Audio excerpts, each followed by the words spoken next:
The final passage reads, "On that fated land, a great war shall transpire. Darkness will prevail, and light expire.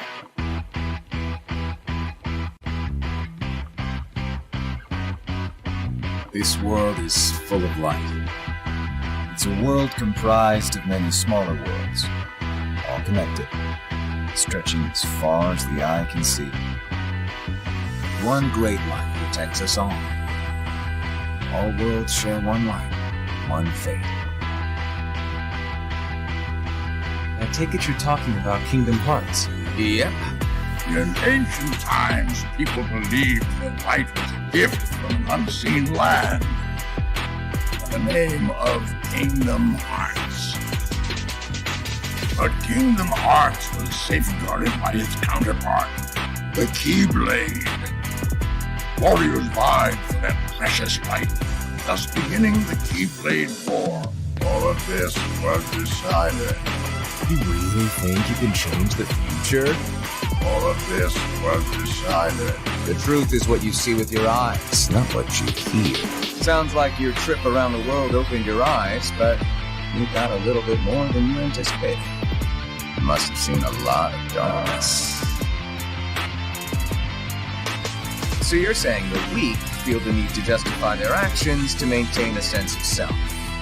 You can't let that slide. I suppose letting false light dictate the future might be a pretty lousy move. So, you can make a change. You have that power. What do you want for the world? You believe the world needs you. Sounds like you already know where you're headed.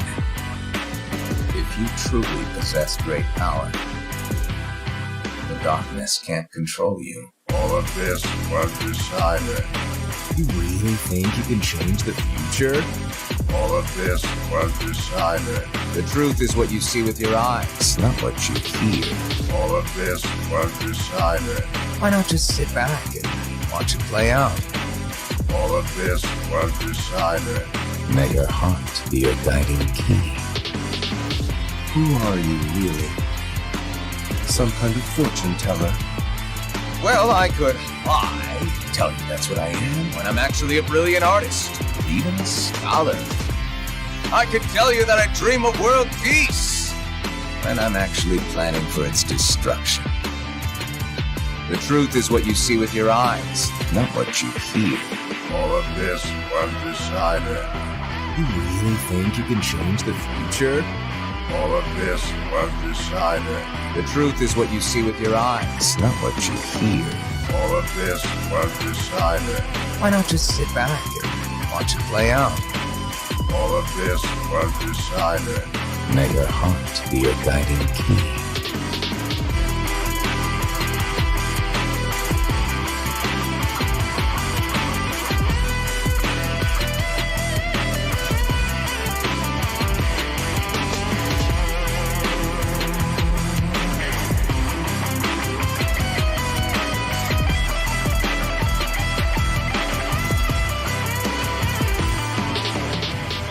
May your heart be your guiding key.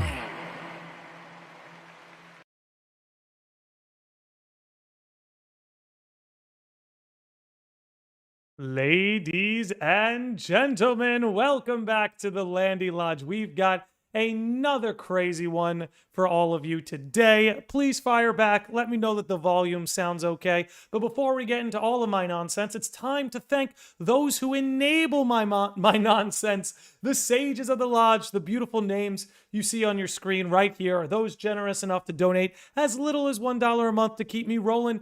But again, all I ask is that you guys are here to hang out. Everything else is a bonus. So today we are talking about the connections between Toy Box and Quadratum. A lot of this was catalyzed by the Master of Masters and Yozora episode, because I think connections there go a step further between the worlds and not necessarily just the characters. Anyway, so there's a whole lot of connections, not just between the Master and Yozora, as we covered on a previous episode. I nearly became deaf. Ooh, boy. Maybe in the post roll, I'll crop that little section out for those who watch it back. But anyway, I want to get into a lot today. We're going to watch some cutscenes. We're going to try and analyze a lot of things. And of course, I have some fourth wall breaking stuff that I think is true between Toy Box and Quadratum. And also, you're going to see a lot of the conversations we've had on this channel revisited because I think further context is provided when you account for the connections between Toy Box and Quadratum. Now, I almost don't even know where to start. You know, just between Sora, Yozora, Xehanort, the Verum Rex, the connections. There's so much. So let me switch this up again. We're going to look at some of these Toy Box cutscenes. We might watch a couple of them. Let me make sure I have the volume off on these guys. And I do. Okay, so we're good. And the Gigas. I have a lot to say about the Gigas. I have a lot I want to say about the Gigas. But anyway, before I get too into it, I want to let you guys know that I do aim to do some more weekend afternoon podcasts. I do have a sizable amount of my audience from across the pond in the UK, and when I'm streaming these at like 8:30 at night, they really can't make it. So I want to do some weekend afternoon streams. This way, the whole audience can tune in because, again, I got a lot of love for those across the pond. England is the nexus from which my country springs. So anyway, weekend afternoon podcast. I'm going to try and make a consistent thing. So yeah, let me just fix one little thing here on the overlay and we're going to get into it. All right. So the first connection is a pretty obvious one. I'm not going to pull it up, but the first connection is a pretty obvious one that the first time we see anything Quadratum related is here in Toy Box. Not just with the whole Verum Rex and Yozora thing, but in the mere fact that young Xehanort literally catapults us into a sort of video game version of Quadratum. So like from the outset, before we even knew Quadratum was real, before we even knew Yozora was real, before we knew the further context about Versus 13 and all of that, Toy Box, right at the beginning of Kingdom Hearts 3, makes that connection, which is kind of nuts. So, look, there are a lot of things that happen in Toy Box that I think go over a lot of people's heads. There's some stuff I want to get into. It's a little concrete. And there's some tinfoil hatty stuff that I definitely want to get into. But first things first, let me talk about some of the... I think a lot of what's going on in Toy Box is there's a lot of play on words. You know what I mean? And, you know, as we've discussed, Kingdom Hearts is no stranger to fourth wall breaking stuff, especially lately. But there's a lot of play on words, right? Like Rex, the toy, is the one talking about Verum Rex.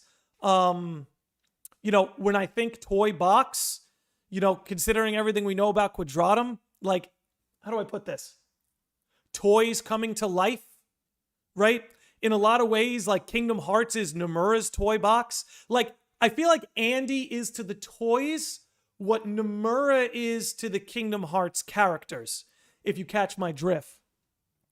Addison Sanders asks, hey, Landy, you think Yozora and Riku will fight in Kingdom Hearts 4? I give it a 50-50 shot. Just got here. What have I missed? Massive Masters, you haven't missed anything. We just started. What you missed was me blowing everybody's ears out because I forgot to mute the cutscene audio.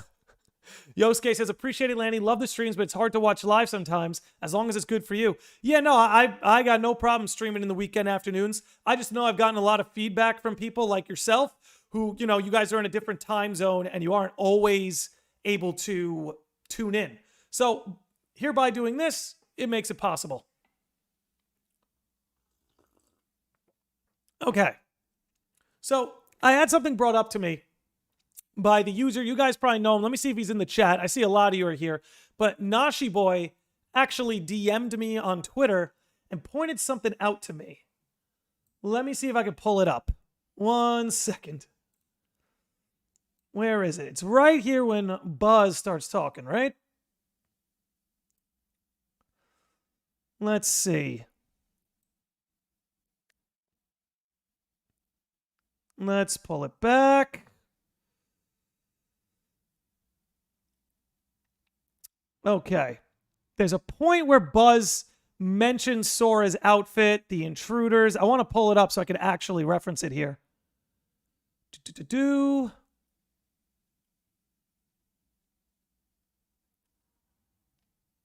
Give me 1 second. Okay.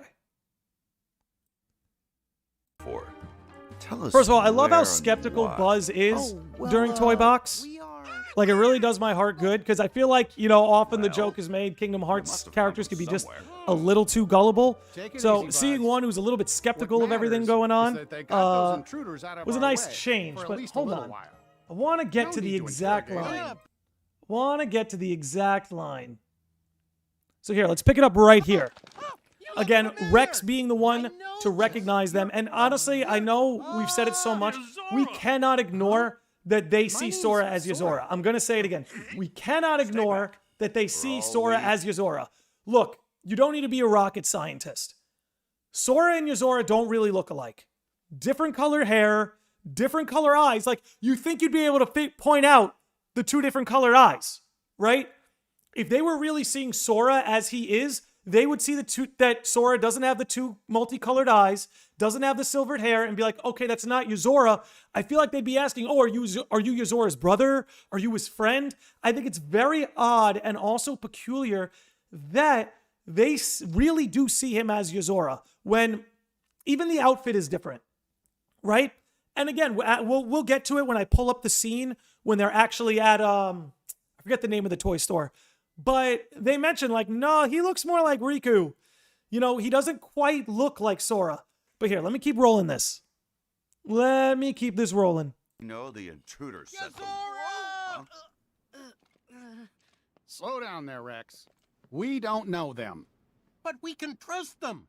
They're the #1 selling heroes in the country. Yeah, and his mom must have bought him for him. Ham's right. Did you see how easily they took Here we care go, of the here we go. intruders? Waiting I for bet Buzz's they're here to dialogue. Figure out why all our friends have gone missing and why Buzz's laser started actually lasering and all the weird stuff that... And the whole thing with Buzz's laser, we're going to get into it, but I think it might have a clue for what's going on. But let's keep this going. It's been going on. I mean, that's what heroes do, right? Let's not jump to conclusions. Come on now. Be smart, Woody. Because, you know, So remember, this is like the Andy's fake new world to toys? them. Right? This is, okay, that's something where You I can sure pause. did a number on... For the Kingdom Hearts characters, Sora, Donald, Goofy, we are in reality. We are in base reality, our world. But the Toy Story characters are in this pocket world. To me, Toy Box is their version of unreality. That's how I see it. Now, Yozora mentions that the organization split the worlds, right? So to me, what I think the other toys are on the other side of reality. That the other Toy Story world is going to be waiting for us in the world of fiction, and that when we travel to that world, it won't be Woody, Buzz, Rex, Ham. It's going to be like Jessie, Slinky, Bo Peep, a lot of those characters. I think there's a toy box on each side of reality, and knowing that Xehanort knew about the two different realities, it wouldn't be crazy to think he split this world as an experiment to kind of gauge how all of this works. We're going to get into that a little bit more later, but let's keep this rolling. Those intruders. Those are the Heartless. We've been fighting against those intruders for a while. I knew it! Okay. Huh? In that case, you're all right by me. My name's Woody. Put her there. Hey, You know, I did do some editing. I'm Sora. I did edit some of these scenes. I edited out the ones that were a little bit of filler. Actually, my And I'm name's starting to think that Sora. maybe I might have accidentally edited out the scene I'm trying to show you. I'm Goofy. But anyway, it's a subsect of unreality. Absolutely. Lightyear. But I don't know about that. Call me I don't know Ham. about that. I don't know if it's It's a necessarily a real honor. subsect of unreality, I'm right? Rex. I'm Let your me go into biggest that a little bit fan. further while we keep Rex on the screen. Son of a gun. But anyway, like, again, this is not the Toy Story's character's world. This is a copy, right? What is the copy doing on our side of reality? Right? If they made a copy, it should in theory be on the other side. And again, knowing everything we know about Xehanort, and again, the fact that Quadratum is referenced here, the fact that Quadratum, Verum Rex, Yozora is referenced here means that in some way, this world is connected to Quadratum. To me, that means Jessie, Slinky, Bo Peep, they're on the other side. I think this world is originally from Quadratum, but let's keep it going. In fact, I've been playing your game for months now, and I've already gotten you all the way up to level 47. But that... And again, just a fun fact, Bahamut was supposed to be one of, if not the main villain of Versus 13. And you see that in Final Fantasy 15. I'm pretty sure after all the DLC, Bahamut was really like the final boss, like hiding behind the curtain. So again, that's a very subtle Versus 13 reference. Bahamut boss is really tough. Slinky and I can't figure out how to beat him. Oh, I wish Slinky and the others were here. They'd be... And see, whatever side of reality they're from, they know who Yozora is. So like Yozora isn't just a consequence of them being transported into this world. They're aware of Yozora and the whole Verum Rex game on the other side. So keep it rolling. To meet you. All troops at attention, sir.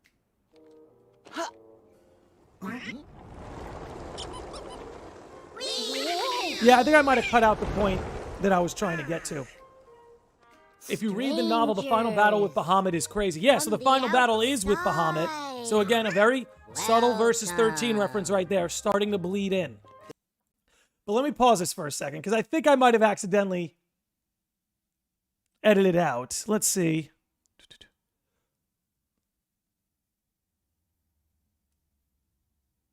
And again, I think there's a parallel between Andy and Nomura.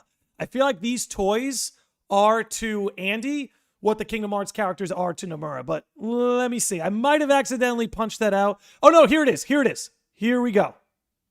Huge, sir. What thing? After everyone went MIA, the intruders didn't come alone. They arrived with a guy wearing a hood dressed in black. Okay, here we go again. They arrived with a guy wearing a hood, dressed in black, just like you.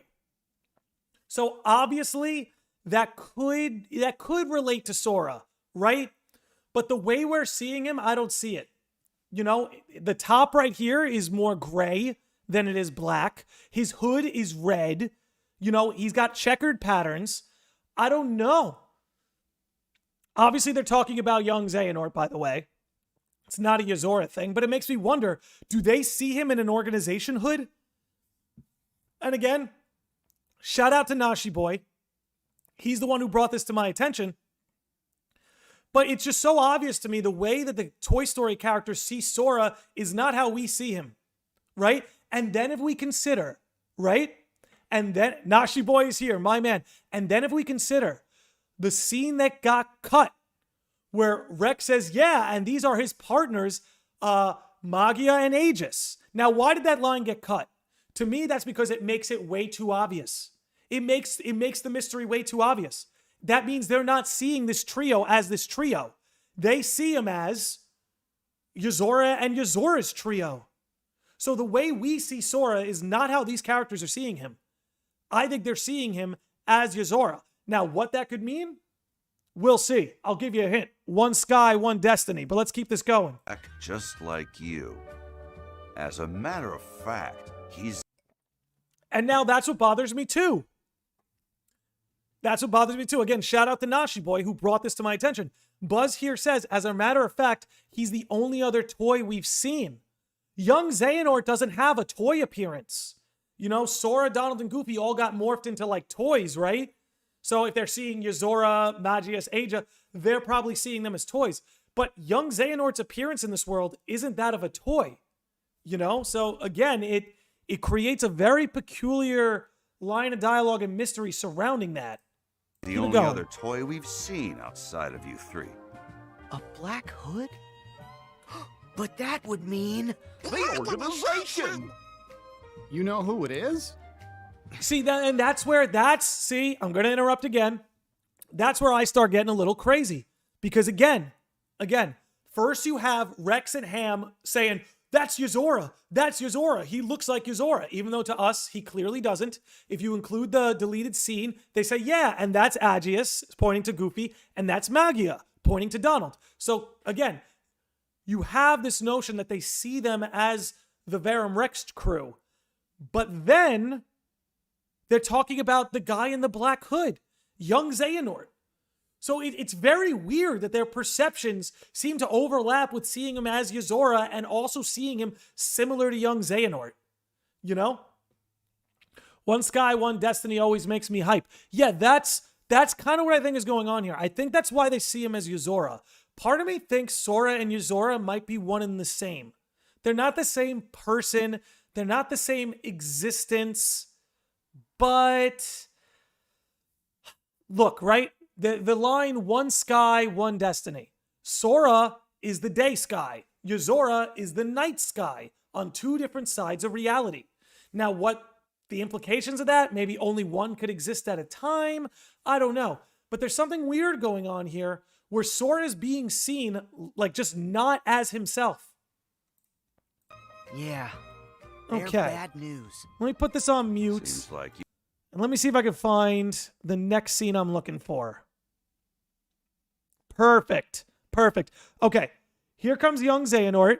And as always, when he appears, he always has something fun to say. But actually, let's drop this back just a second to when they see the Gigas. Because I do want to talk about the Gigas for a second. Okay, here we are. Hypersonic, I think, nailed it. Said they probably say that young Xehanort is a toy because he's not as tall as a human like Andy. That is a good little rebuttal. That's something worth considering.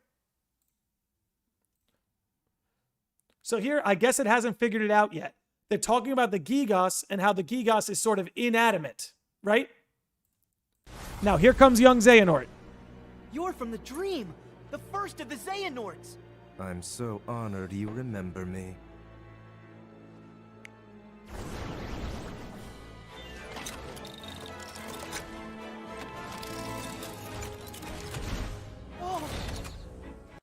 Okay, so before we dive into any of these crazy theories that I have, I do want to talk about the Gigas.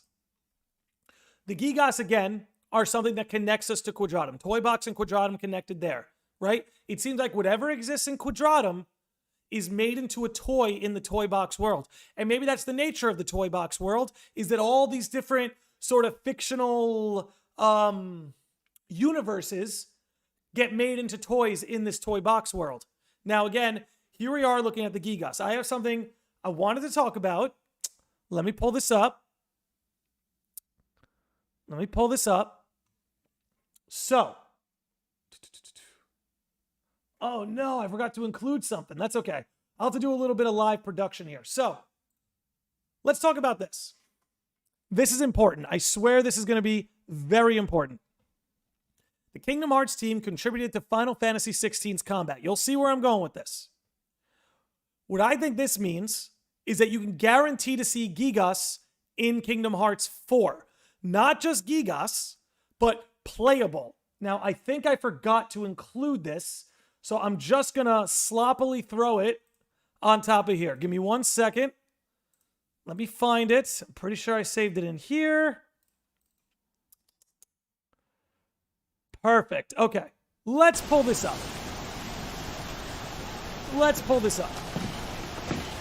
So, when you hear that, whoops, put this right here, that the Kingdom Hearts team helped Final Fantasy XVI with their combat, it's important to note, and it says it in the article, I can drop that in the description if you guys want, that it wasn't the standard combat that the Kingdom Hearts team assisted with.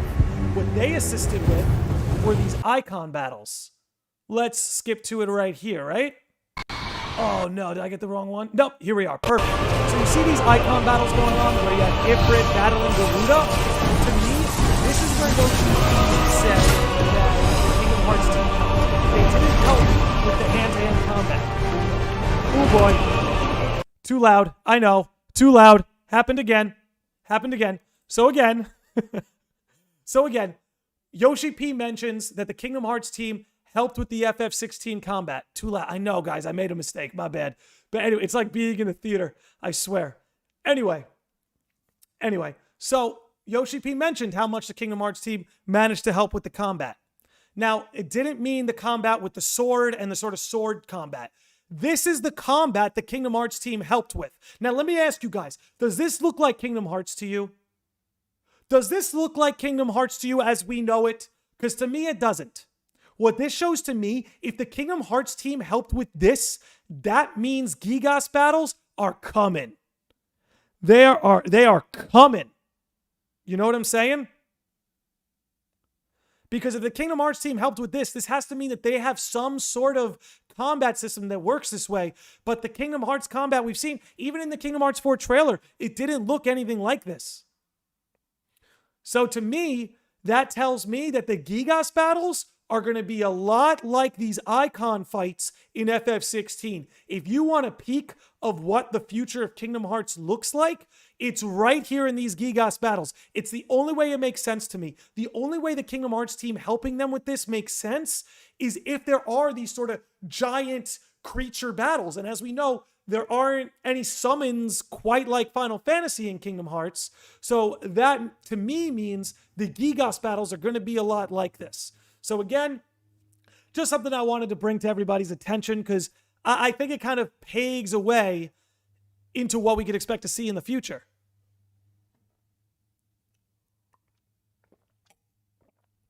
However, to play devil's advocate, I hope we get dragons in Kingdom Hearts. That'd be nuts. But to play devil's advocate, it is possible the Kingdom Hearts team helped with the cinematics, right? It is possible that the sort of cinematic actions, maybe the Kingdom Hearts team helped with the camera work or something like that. So there are a lot of options. But let's get back into Toy Box and let's pick it up where we left off. Way over here. Right? Young Xehanort appears and he animates the Gigas. And we're going to get into that. That ability to animate something, right? That power goes a long way. FF summons in KH4, I'd love it. I'm here for it. We've already got Moogles. I want Chocobos in Kingdom Hearts. Okay, there we go. There we go. Let's dial this back. Look at this dialogue. One Heart Shadow. Okay, before I go into this dialogue, I want everyone to think about Yozora saying, this isn't what I really look like. The Nameless Star saying, they took away my name, everything about me. And her saying that the way Yozora looks, his heart is, what is her exact line? I don't know, but the general idea is the Nameless Star had her name and appearance taken from her, and that Yozora had his appearance taken from him, his heart replaced with another. So with those in mind now, I want everyone to pay attention to young Xehanort's dialogue. Let's roll it. One heart's shadows fill the emptiness of another. See how they bring him to life? Like heartless and nobodies, they fit together. Enough! Why are you doing this? There's a darkness we are missing and must reclaim. The way hearts connect in this world can provide us with a clue. Okay, so the way, again, everything you were saying before about let me get the exact word so I don't butcher it.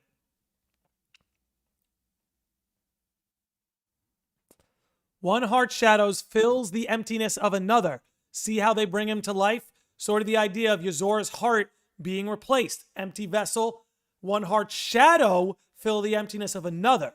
So maybe Yozora's heart has been replaced with someone's shadow. Now, I don't know. You could take that any direction you want. Me, maybe the Master of Masters, maybe his heart shadow filled Yozora's empty vessel. Right?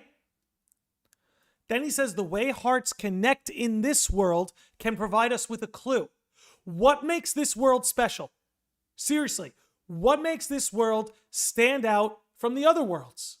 Oh, hold up. We got a $10 super chat from Game Changer. Says, yo, Landy, those cutscenes were on some Tekken level. Oh, speaking of which, just wanted an update from you. Have you seen Here Comes Kevin's new shorts? They're nothing but facts and fires, my dude. You know, I've seen a few of his shorts, but I haven't seen any of the latest ones. Let me drop him in the chat. Ladies and gentlemen, make sure you're following our man Kevin. He's always hanging in the chat. He's got a YouTube channel of his own. Make sure you're giving him a follow. But Kevin, dude, and Game Changer, thank you so much for that $10 super chat. I do appreciate it. You are the man. And let us know if the Lodge can do anything for you. Anyway, the way hearts connect in this world can provide us with a clue. Again, what makes this world stand out from the other? Why make a copy of Toy Box, right? When you could have done it with any of the other worlds, right? Now, in theory, it could be because there's toys and you could fill empty toys with a heart, right? But I'm pretty sure toys and dolls exist in all these other worlds, right? We've seen it in other worlds. But anyway, what are we saying? This world stood out to them. I can't help but think it's because it has some connection to Quadratum. But anyway, let's let it keep going. This world can provide us with a clue. So we made a copy of the world, and then, like they said, made a copy of this world, pulling the hearts apart. Keep it going. Pulled those hearts apart. I wonder how you'll handle the strain. I think that's all he's got for us. He's done cooking. What does that He's mean? done cooking. So anyway, deliberately making this world into a copy. You have to ask yourself, why this world and not the others? I can't help but think it's because there's a connection to Quadratum. And again, maybe it's because these are worlds with toys and, toys that haven't woken up yet, the way Woody kind of puts it. They're sort of these empty vessels. Why are they... Again, we could think of a Kingdom Hearts 3 reason they're trying to practice putting hearts into empty vessels. Because you have to consider Shion and the whole replica program. But what if it's something else? What if it's something else? Let me keep these scenes rolling.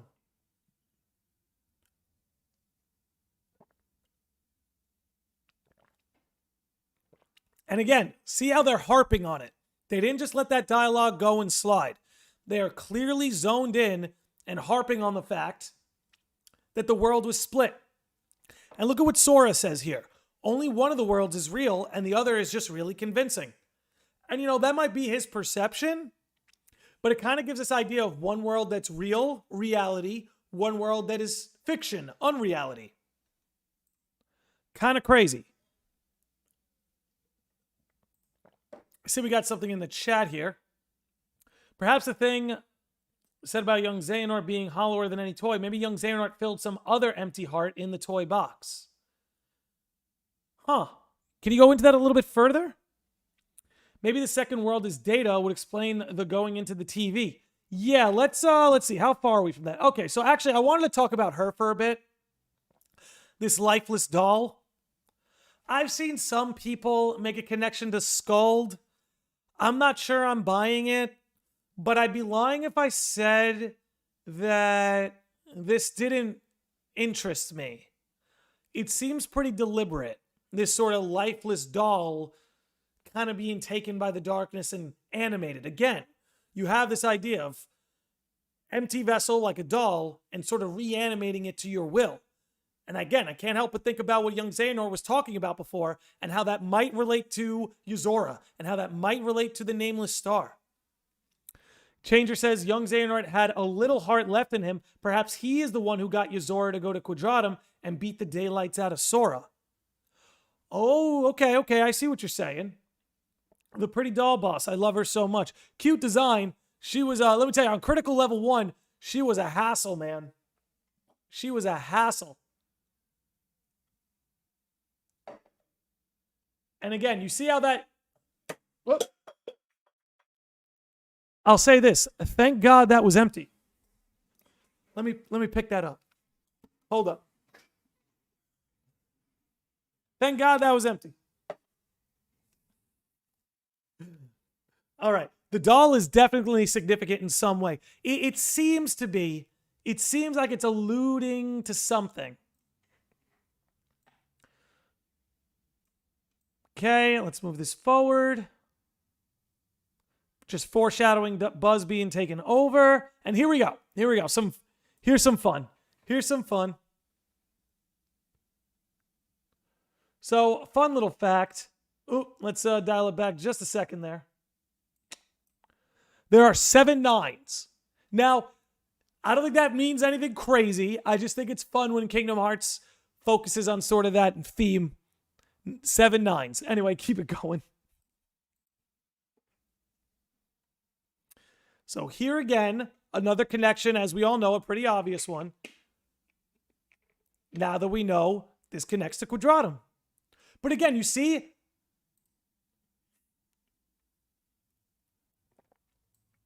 again, Rex being like, look, dude, it's you. It's you, dude.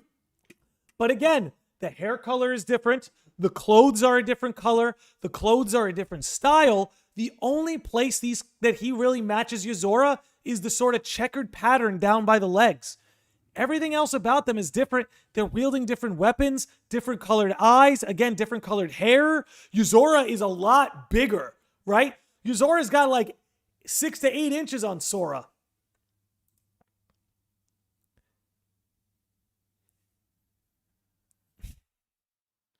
And again, here, let's pop the audio for a sec. Verum Rex, which as we know, translates to True King. Looks like a Devil May Cry character. Yeah, it looks like honestly, it's the most Final Fantasy looking character we have. See? I told you, Buzz. They're toys, just like the rest of us. Okay. Punch it out. Yozora is Riku's nobody confirmed. Maybe. I know he does have the nobody earrings, so we can't mistake that. But you know, it's funny you say that. It's actually funny you say that. Speaking of the whole Verum Rex thing.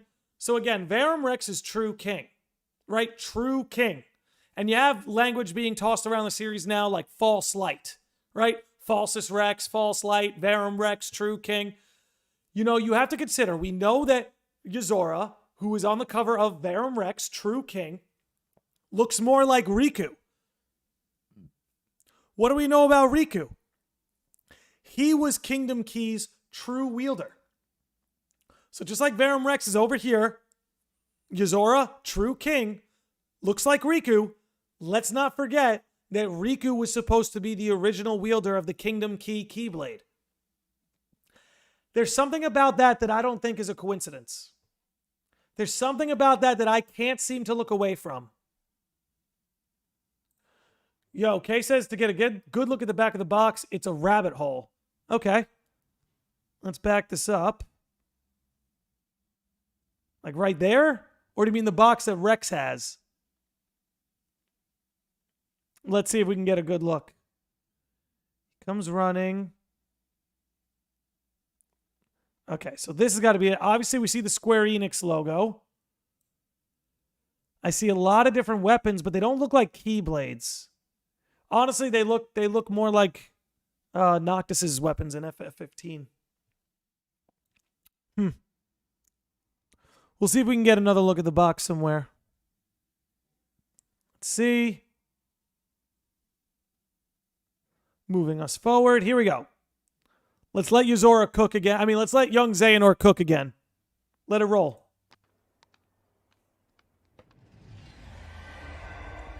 Oh, but you needn't rush off. Xehanort! I have more to observe. I can't let you leave yet. It's us that you really want. Leave the others out of this. You would say that, champion of light. Very well. Let's skip to the final Okay, so stage. what about this, right? Buzz? To me, like... What's the matter? Now, maybe I'm Come on, crazy. Buzz. Quit Somebody help me with this. This is where I get confused. So this is where I'm going to need the chat's help. Hold on 1 second. Yeah, if you find it on Discord, Maria, throw it in there and I could pull it up later in the episode. So I thought that when they were in this world, that Buzz's laser worked. Why is it here that it's acting like it... Oh, no, okay, never mind. It worked there. Never mind. He was just aiming. Buzz has been taken over? I could have sworn, but here we go. Testing their bonds. In this world, toys have hearts.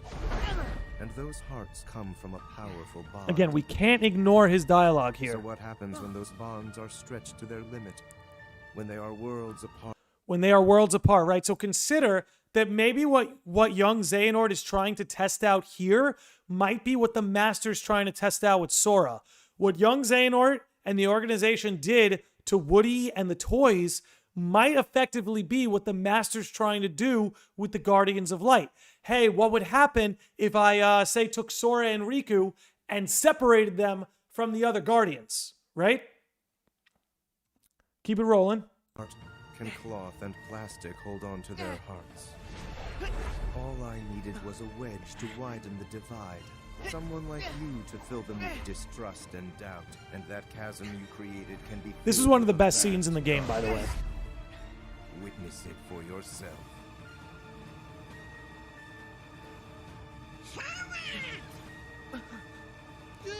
Zigbar says the same thing in Remind. That he does. You're right. You're right. That is a great point. Corey Sarakis, Sage of the Lodge, what's going on? Okay, so look. He just went on that whole rant. He just went on this whole rant about, you know, separating the toys, separating them from their loved ones, separating them from their bonds. And then right after he goes on that speech, he fires Sora into the Quadratum video game. Now, I use this as evidence in the past that we could see young Xehanort or Xehanort in Quadratum. But again, this is another connection that we just cannot ignore. That he talks about that separation, right? How this toy box copy world was used as an experiment to separate bonds, separate loved ones. I can't help but think that maybe unreality is the same thing. What if unreality is actually just a copy of reality and it's being used in this same way? All right. Let's see where else this leads. Oh my God, we've been live for 45 minutes already? Are you kidding? Time flies, dude. Time flies.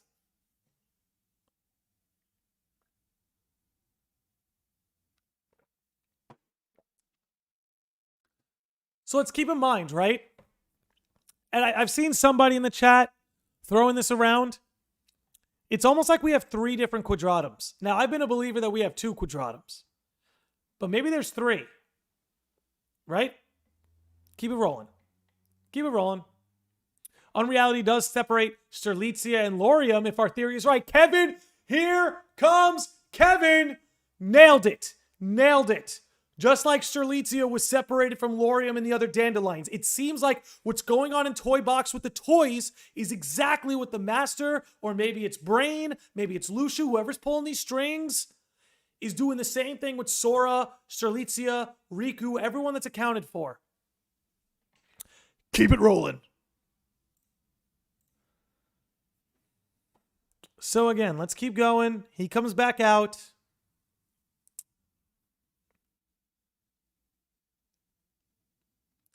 Trying to think where the next thing we want to see is. Obviously they took Buzz. Okay, moving forward, and then we'll switch over. Okay, here's the other thing. Here's the other thing. Because we were talking about the Gigas before, right? We were talking about the Gigas. Let's recall what builds the Cacatuar. What do you use to build the Cacatuar? Gigas. Where are Gigas from? Quadratum. Yozora is in Quadratum. As we know, he's completely inspired by Versus 13. This is another connection I'm seeing. I'm starting to see some connections between Quadratum and Final Fantasy.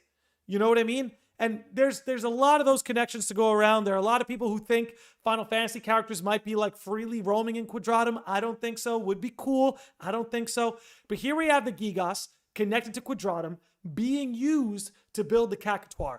A very loose connection, but just something I wanted to bring up. Keep it rolling. Keep it rolling. Okay, roll.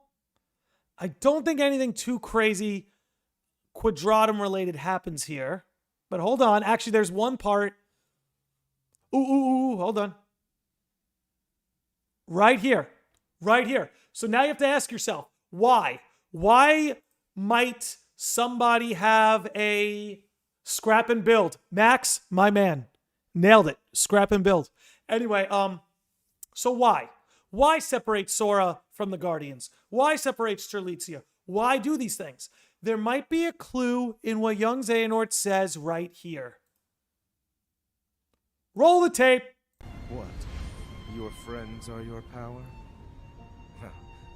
How very true. But if the light of friendship is a form of power, the darkness of being alone is a power. So, all right, guys. So, if the darkness of being alone is a power even greater, right? Like, if you really believed that, then why would you want to isolate your enemy? You gotta know what I'm saying? If the organization truly believes the darkness of being alone is a power even greater, then why are they trying to do that to Sora and, say, Strelitzia? I don't have an answer, by the way. The Woody Roast, you know, I think I'll play the Woody Roast. I'll play the Woody Roast just for fun. Even greater. Darkness is the heart's true nature. Whatever you're talking about, I don't care. Put Buzz back the way he was, then get lost. Or else what, Toy? Yeah, I am a toy. And a friend. My guess is no one's ever loved you. Bro, in retrospect, this line, Before. Because you know nothing about hearts and love. There are hearts all around us, trying to connect. Okay. Now let's chime that out. And you see that right there? Your loneliness only made Woody and Buzz's connection stronger. It makes me think maybe the Master of Masters is trying to make all these bonds and connections stronger because maybe it'll help him encase the darknesses, right? If he can make the hearts of light even stronger, then it may be easier for him to encase some of these darknesses. Keep it rolling. There's one more thing. One more thing I wanted to pull up. Think we'll get to see it. Okay, guys. So, does this not look like a toy box version of Quadratum? Right? Doesn't this look like where this whole final boss happens? Does it not look like a toy box version of Quadratum? It certainly is a city. It is. Umbra, my man. Mod of the Lodge. Sage of the Lodge. Sage mod. Sage mod. I like that. Let me cook. But like, seriously. Another connection between the two. These two worlds are very strongly connected. It's no joke. It ain't no joke, as they say. But I think that's ultimately where this wraps up. I don't think we have any more connections to close it out.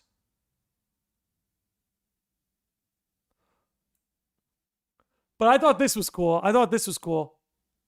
Buzz, let me tell you something. Buzz, I love Buzz because my man Buzz, he asks questions. He thinks critically. His doubt may have gotten the best of him. But I think, by the way, that toy Sora looks really freaking cursed. You can even see the 104 building. You can. Listen to my man Buzz here. Yeah. So, Sora, are you going after the guy in the black coat? Something tells me we can't join you on that mission.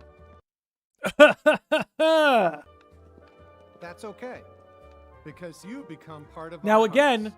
and maybe this is part of the plan too, now that Sora has made... Oh my god! Sorry. Now that Sora has made these bonds with the toys, in theory, he could go to Quadratum, and now he could serve as a way to bring these toys home. Because he's made these bonds with the toys. So now that he's in Quadratum in the world of fiction, if he goes to like the real toy box, and that's where Bo Peep and Jessie and Slinky and all them are, now he has a way, perhaps he can serve as a way to bring them back together because he's made bonds with them, and then he'll make bonds with the other toys, and maybe together they can kind of work it out. So let us become a part of yours.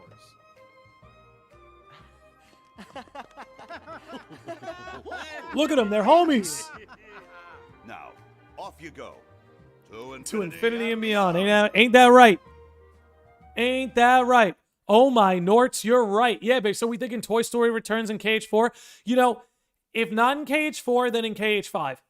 I'd place my bets on it being in Kingdom Hearts 4 because it was so important in Kingdom Hearts 3 between Verum Rex, referencing Quadratum, the Gigas, it being young Xehanort's world. It's young Xehanort's world, right? All these organization members kind of had their own Disney world. This was young Xehanort's. 14 to explore the new world. Anyway, trace the connection. Woody to Andy, Sora to Kairi, Kairi to Sora as Xehanort. Okay, I think I got a little tangled up there, but the whole trace the connection logic would work. Oh boy. Okay, let's see. Let's move on. All right, good. This isn't blowing out your eardrums anymore. We can just let this one roll. Okay. Now, I will say, before we continue any further, how about a little announcement?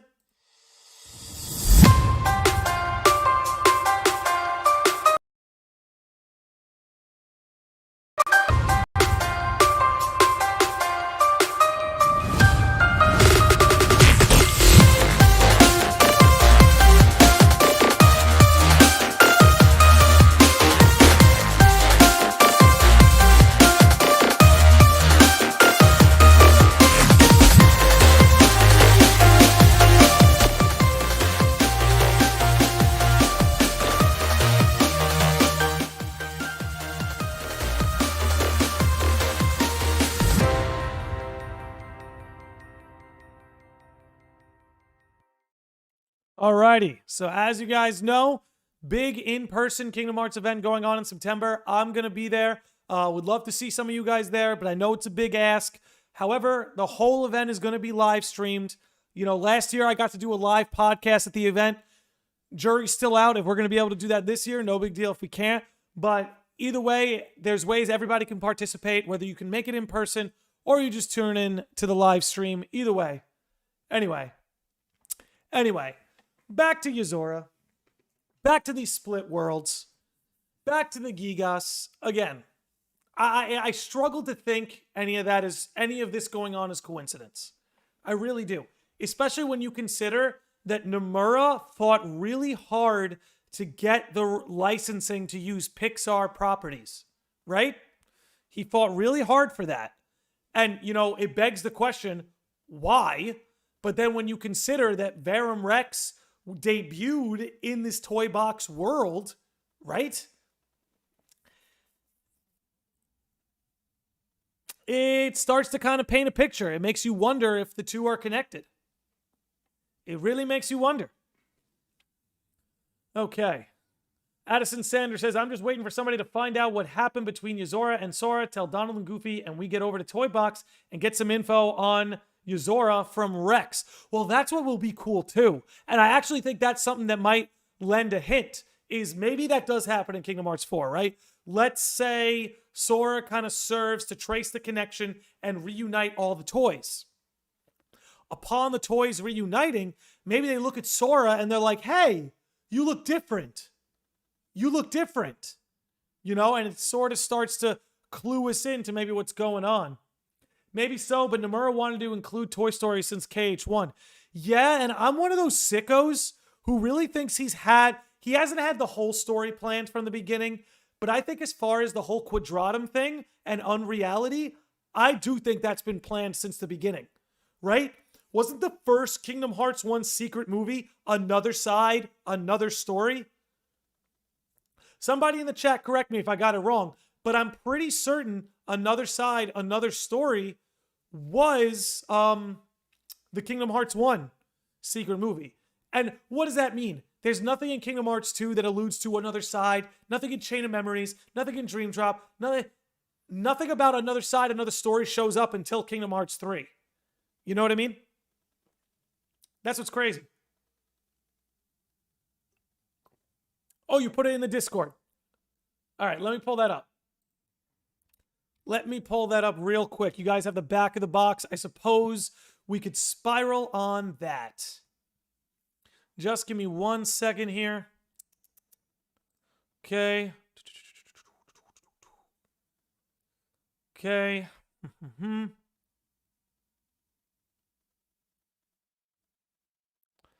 Let's move. There's my Discord. Where was this posted? Okay. Oh, this is beautiful. Very well done. Okay. Let's switch it up. Put this here. All right, guys, let's check this out. Let's all spiral together, huh? What the hell? That's not what I wanted. Oh, stupido. 1 second. There we go. Okay. Let's move this over. Beautiful. Now, the back of the box is where you guys said the cool stuff was. So, let's see. That's the story of the King of Truth. Reclaim your heart. Makes sense. Yozora's heart's been taken. This isn't what he really looks like. He's kind of on a venture.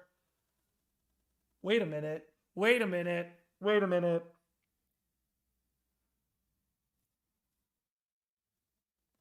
Never mind. Never mind. It went nowhere.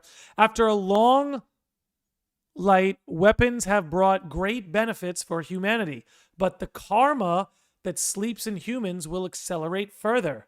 In the light of the warhead in the night sky, they chose to light while feeling the pain of their hearts. The world is... This is a little tough for me to read. I might have to zoom in. Open this in a new tab. Let's zoom in. The world... Let me pull this over for you guys. The world is to all humans to turn a page. A journey without a place to return. Kind of makes me think of Sora. They chose to flight. Yeah, I saw that wrong. What is eternal bond? Let's look at some of these pictures. I see a lot of lights, a lot of red. Looking like the Gigas.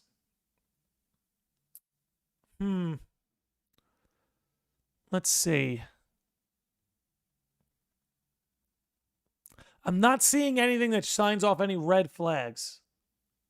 No, it's fight. They chose to fight while feeling the pain of their hearts. Okay. Again, I'm not seeing anything crazy that jumps out at me. You know what I'm saying? Karma is in all caps. What does that mean? I think karma is the new enemy. Like, it's going to be the new heartless. You have heartless, nobodies, unversed. I think karma is the next one. That's what I think. I think karma is going to be the next one.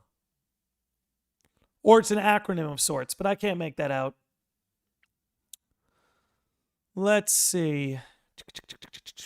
Again, I karma, like sins and darkness. Yeah. Like you're reaping what you sow in a way. Huh. Let's pull this up. Very funny. Language, suggestive themes, use of alcohol and tobacco, violence. Edit by Verum King. Does that say PS5? Oh my God. Wait a second. Wait. Am I crazy? Am I crazy?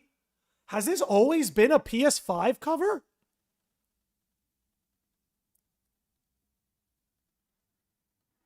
Yes, karma is what makes them into Gigas. Ooh. I didn't even think about the next enemy. Yeah. I wouldn't be surprised if karma will be similar to Noise from World Ends With You. Something like that. But guys, I'm kind of tripping. Has this always been a PS5 cover? Or is this an edit? Play Plus. The console on the toy box is Play Plus. Okay, good. Good. I was tripping. I was like, whoa. Let's see. Okay, but you know, there's not anything. I don't know if you guys see anything. There's not anything that's really jumping out and screaming at me. You think maybe due to Sora missing the power of waking too? Misusing? Yeah, that's some karma. That's a good point. That's a good point. I see some stuff, right? Like karma is cool. I see the Gigas. You know, the world is to all humans to turn a page. The story of the King of Truth. Reclaim your heart. Karma could be one of the true darknesses. That too. We'll have to learn. Okay. Let's punch this back. Let's jump to over here. Okay. Let me get back in touch with you guys here. Make sure I'm not missing anything. Okay. There you guys are. Let's see if I'm missing anything. Why does the Gigas have an unversed symbol on its head? Okay, we're going back. Let me check that now. Really? You're right. It looks similar to unversed. Maybe that's the symbol of karma. Maybe that's the karmic symbol. Interesting. That's very interesting.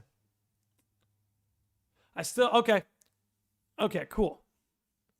I still wonder how the dark side was able to show up in Quadratum since there shouldn't be any light or darkness. I think Sora brought it there.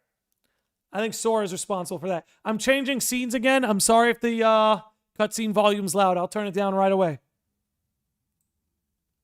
All right, cool. The volume's off. I think that's about Sora showing up. Because, again, we've kind of talked about this on the podcast. Sora has this power where when he sees the heart in something, it then becomes real. And again, like Larxene and Marluxia were trying to tempt Naminé with that same power in Chain of Memories. They're like, Naminé, just rearrange his memories, then you'll be real in Sora's heart, therefore you'll actually be real. Sora sort of has that power. Even Ansem the Wise says it. I think by Sora being in unreality and seeing the heart of that world, the light and darkness is now born in Quadratum's heart. Because we know that worlds have a heart, right?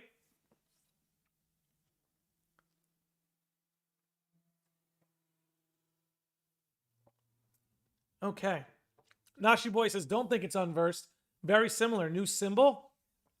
Yeah, you know, I think it could be the symbol for karma, right? I've often thought, I've wanted to make a video on this, but I'm kind of caught between. I think the next enemy is either going to be karma or shadow. Because, you know, karma, we see the Verum Rex references, right? But there's all this talk of shadow. You know, the light casts shadow. I almost feel like unreality might be the shadow that the base reality light... Oh, God, I'm not wording this correctly. Maybe unreality is the shadow that reality casts. The light of reality casts the shadow of unreality, and that's why neither light nor dark existed there until now. But... you know, I've been between that because Xehanort mentioned when he saw the future that the world was devoured by shadow. You know? That line's always been peculiar to me. Not devoured by darkness, not drowned out by the light, devoured by shadow. Very interesting. Umbra says, beings in the Kingdom Hearts universe have light and darkness. Act like they're forces, of some kind, but in Quadratum, light and dark might be based on their moral actions, hence karma. Yeah, and again, somebody was talking about, maybe it was Sora's karma that got him here in the first place. Okay, guys, I'm going to take a quick break, going to run to the bathroom, refill this water, then I'm going to really go in on the chat, answer your guys' questions, and yeah, see if we can uncover any other crazy theories. So I'll be right back, hang tight, and then we'll keep this rolling.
Okay.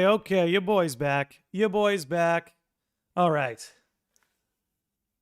You know, I don't even know why I have these headphones on. It's so funny. It's just habit. Because when I have a guest, obviously I have to hear the guest back. But I realize that keeping those things on makes me like talk a lot louder than I need to. So I don't know why I've had those on the whole time. Not like I'm listening to anything. All right. Let's get back into it here. Let's see what you guys have to say. Yeah, it's my dog Kobe, by the way, for those who may not have seen that before. That's my dog Kobe. Maybe at the end of the podcast, we'll let him in here so we can sign it off. Yo, Lanny, you know it is possible to drink too much water, right? Yeah, of course. Of course. I'm not going to drown myself in water, don't worry. But, got to keep it moist, baby. Anyway, welcome back. Shadows are what happens when false light and darkness make contact. It is what Xehanort fears and the thing the Master of Masters promoted in him. Yeah, you know, that line about the false light. Hold on, I see the chat is frozen on screen. Let me see if I can get that. Oh, no, it's back. Cool. Yeah, that whole false light line. I don't think people pay attention to that enough. It's very peculiar. Like, very, very peculiar. And again, like, sometimes I wonder if, like, random crackpot theory. Sometimes I wonder if Sora is a false light. Because, like, he wasn't ever meant to be a Keyblade wielder. Again, it just moved down the list from Riku to him. So sometimes I wonder if that is what's being referenced. Okay. We can't forget either that Quadratum supposedly is a world Master of Masters doesn't know. But the Keyblades are on Yozora's shoulder. One thing I could say for sure is Master of Masters is lying. You know, you can never take the Master at his word. You never can, because he's a trickster. And that's something that can't be ignored either. That as far as the age of fairy tales, the Master didn't know. You know what I mean? I'm so glad he didn't read the stupid joke. What the dog doing? Is that what you mean? Do you think the Nameless Star gave Sora a medium for him to get to Quadratum? No, but it gave Riku the medium. Because like Strelitzia didn't need the Nameless Star to get to Quadratum, right? The box is Kingdom Hearts. If you notice, it only shows up with the box. You know, I've thought of things like that too. I think we talked about this on the last episode, the last Kingdom Hearts episode anyway, that, you know, it's very possible Xigbar hid the box in unreality, and that's why it only appeared at the end upon opening Kingdom Hearts. I think the false light is just Xehanort talking about how he believes most people are not good at heart and only pretend to be filled with light. You know, that's probably the best interpretation I've seen of it. Because he mentions it. Oh, people, their morality is a farce. You know, they're merely pretending to be good. Wolves pretending to be sheep. Things along that line.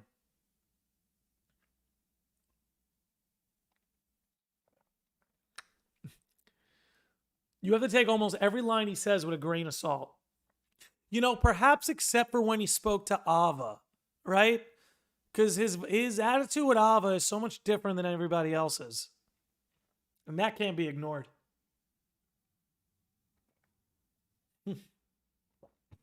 What's going to happen to that dark side if Sora kills it? Where does darkness go in unreality?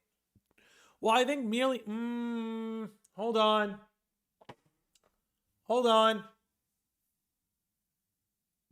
I might have thrown a wrench into my whole theory. Because over here, I'm like, oh, but... by Sora being there, he sees the heart in Quadratum, and now the light and dark... Oh, yeah, no, never mind. Because I was going to say, by Strelitzia being there, maybe that should have light and dark, but Strelitzia doesn't have the same power that Sora does. Xehanort wanted to create a new world filled with people who weren't fake, like he believed most people were in the current world. Explains why he didn't forge friendships with people later in life. Yeah, he believed, and you know, I'd like to see a little bit of that world tour, if we can, because I want to know what led him to conclude that. I really want to know what led him to conclude that. Maybe it's a copy of Kingdom Hearts in the box. I could see that. The thing is, we already have a lot of copies. not a lot of copies of Kingdom Hearts, but like Xemnas tried to make his own. Strelitzia might have never been able to leave Quadratum if she doesn't have the power of waking. Yeah, she doesn't have that power. The way I see Strelitzia, she's a pretty unseasoned wielder, I guess I would put it. I don't know. I do not know. Oh, he definitely hid the box in Unreality. Yozora's girl got sucked up into a light and ended up in the final world, the world where hearts go, just like Kingdom Hearts. You raise a good point. You raise a good point. Huh. Yeah. Yeah. Oh my God. One sky, one destiny, right? The final world. It's this world that's a sky, right? Here, let's pull it up. Let's pull it up. So it's this whole world that's a sky, right? One sky, one destiny. Whether you die in Quadratum or you die in reality, this is where you end up. Both Naminé and the Nameless Star ended up here, right? There are many worlds, but they share the same sky. And then when we consider, right, here's Sora, and then we sort of have like Yozora's version of the final world. You know what I'm saying? It's weird, right? Because it's not like this is the final world version of Unreality, because they all share a final world. It almost makes me wonder if this signifies, again, one sky, one destiny, right? Maybe you can only either have a day sky or a night sky. And maybe this is signified. Oh man. Oh man. Oh man. Okay. Okay. Okay. I think I figured something out. Let me know what you guys think, okay? I think I just figured something out. Hold on. Hold on. Okay. So, we got to take it back. We got to take it back. I need to go back over here. One sec.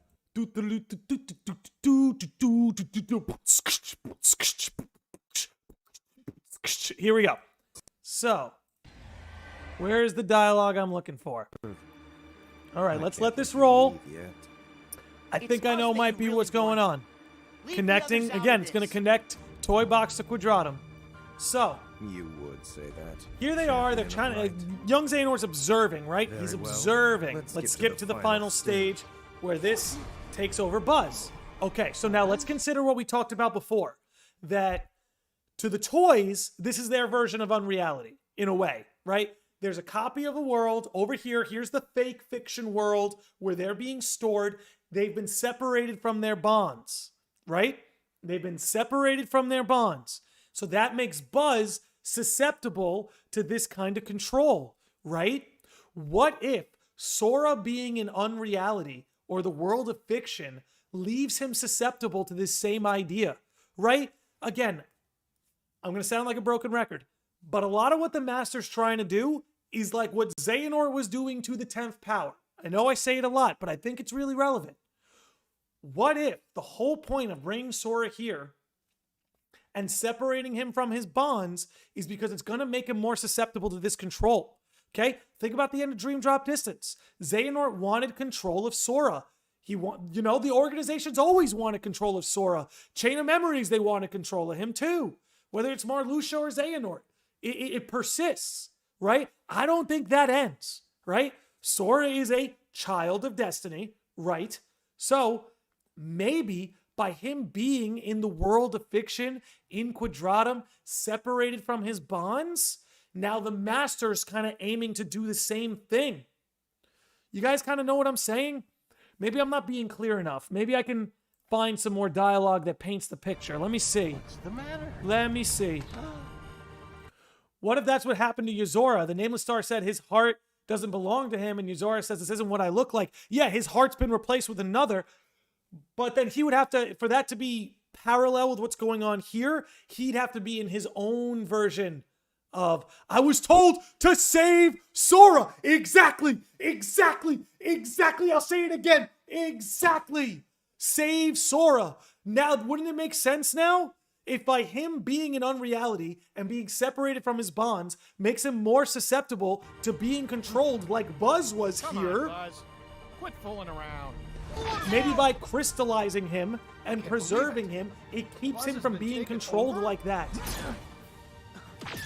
What did you do to him? All right. Now he's got. Here we go. Okay, here we go. Clear. Okay, here we go. Hold on, I gotta pause this. Testing the strength. Slow down, Nort. Slow down, Nort. All right. Let's listen to his dialogue. Let's listen to young Xehanort's dialogue. I think it paints the picture. Here we go. In this world, toys have hearts. And those hearts come from a powerful bond. So what happens when those bonds are stretched to their limit? When they are worlds apart. When they are worlds apart. Okay, think about what that means, okay? When they are worlds apart. Okay, when Sora's over here running around with Tarzan, okay, it doesn't have the same effect, right? What young Xehanort's talking about here is like complete separation. Not from one like little Disney World to the other, or you have Radiant Garden here and Traverse Town here. They're talking about putting them in a world where they're inaccessible. Keep it rolling. Can cloth and plastic hold on to their hearts? All I needed was a wedge to widen the divide. Someone like you to fill them with distrust and doubt, and that chasm you created can be filled with a vast darkness. Witness it for yourself. See if there's anything else we can cook with here. I know the scene I'm going to go back to. Just give me a second. I know the scene I'm going to go back to. On my way. As long as young... Okay, he's not done cooking. Not this time. Okay, then he shoots him into unreality. Now I want to go back to this scene.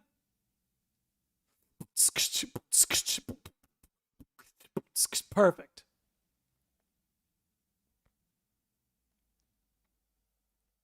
Here we go.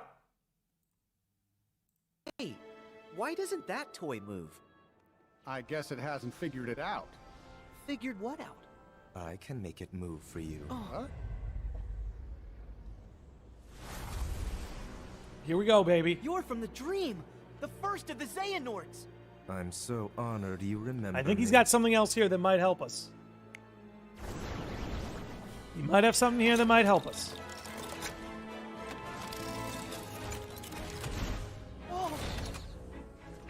Could have sworn he says something else. One sec. Way cool. I like how Ham is into it. One heart's shadows And here we go again. We talked about this earlier in the podcast. Check it out. fill the emptiness of another. See how they bring him to life? Like heartless and nobodies, they fit together. Enough!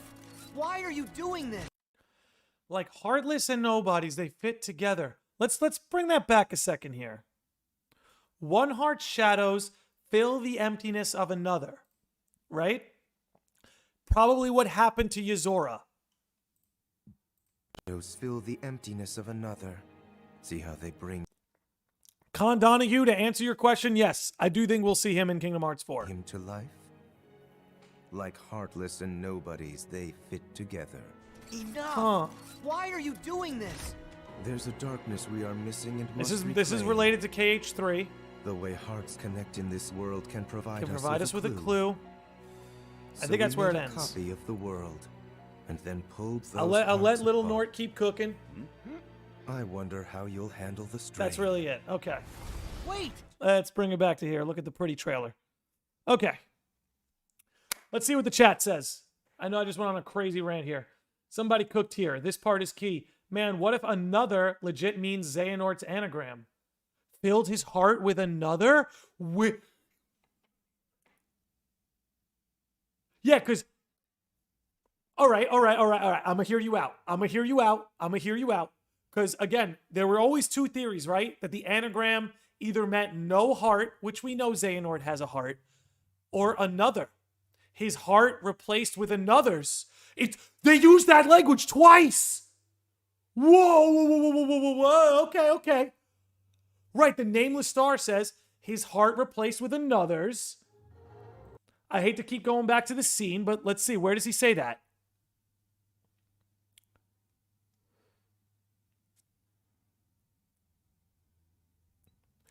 One heart shadows fill the emptiness of another. It's a little more loose. It's a little more loose. But that's interesting. Interesting to think about. Okay. Keep rolling. Keep rolling. Jesus. Like how in FF13, crystallizing preserves you. Let me tell you something. My wife and I just rewatched the cutscenes for Final Fantasy 13. The story of that game was never the problem. The story and the characters, amazing. Let's keep it going. All right. Could Yozora have merged Sora's heart with his own after he crystallized him? I don't think so. I don't think so. Keep it going. About crystal stasis. According to legend, the completion of one's focus and entering crystal stasis grants the l'Cie eternal life. Yeah, that's what's crazy, right? Because according to Fabula Nova Crystallis, if you get crystallized like that, it means you completed your focus, essentially your life goal, and it also means that a l'Cie has chosen you. We're yet to see if that was like a canonical thing or sort of like a wink. You know, we'll see. Toy Box is literally a giant foreshadowing of Kingdom Hearts 4. Could not agree more. Could not agree more. Like when the nameless star says, his heart replaced by another. You never know. Then Sora proceeds to get yeeted into the video game version of Verum Rex. Yeah, he does. Again, that is right on the money. Ben Diskin is goated. Ben Diskin is goated. He watched one of my podcasts after Dark Road came out, and I think you might have seen it, Umbra, and he put up this clip of me like losing my mind about young Xehanort. It was cool. It's cool to see people involved with the series, or at least tuning in once in a while. Excuse me. Let's see. And in the shot, they cut off his eyes, a common cinematography trope that a character is either lying or hiding something. Yeah, because again, the eyes are the windows to the soul. So if they can cut that off, you won't be able to know if they're telling the truth. KH Guides is here, my man, what up? Oh, that's very Dark Roadish too. Like Baldur's susceptibility to others' darkness. Woo, that's a great point. That would also explain why Lushu was tailing Baldur. All right. Corey Coleman says, I think the Master of Masters wants his singularity to capture Sora and Riku and use them to retcon the scripts like he did. Well, Sora clearly has the power to change fate, so it's possible the Master might be flipping through the Book of Prophecies and be like, well, I don't like this shit, so I'm going to use Sora to rewrite it. Let's see. LMAO, Landy just had a stroke. Oh, boy. Don't kid about that. There are heart issues in my family, so... Don't even trip, dog. I'm just kidding. Anyway, we never figure out why this is an anagram. It has to mean something. I suppose. You know what I mean? They do keep it vague. Didn't know about another. Yeah, it's a little mind-blowing. Okay, well, the player's dreams live in Xehanort and influence his actions.